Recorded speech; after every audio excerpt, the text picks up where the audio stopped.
MTV news Kannada ವಾಹಿನಿಗೆ ಸ್ವಾಗತ.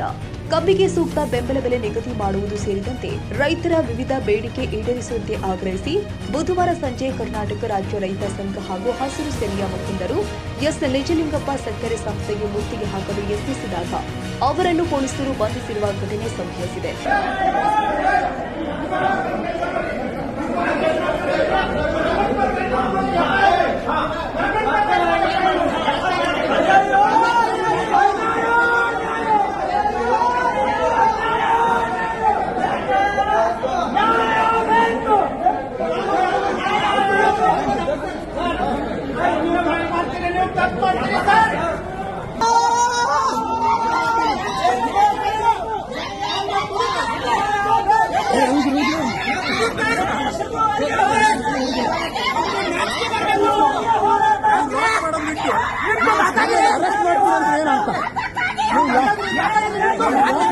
ರಾಷ್ಟ್ರೀಯ ಕೃಷಿ ಬ್ಯಾಂಕ್ನಲ್ಲಿನ ರೈತರ ಮೇಲಿನ ಸಾಲ ಮನ್ನಾ ಮಾಡಬೇಕು, ಮೈಕ್ರೋ ಫೈನಾನ್ಸ್ ಹಾವಳಿಯನ್ನ ತಪ್ಪಿಸಬೇಕು ಅಂತ ರೈತರು ಒತ್ತಾಯಿಸಿದ್ರು. ಅವರನ್ನ ಪೊಲೀಸರು ಬಂಧಿಸಿದರು.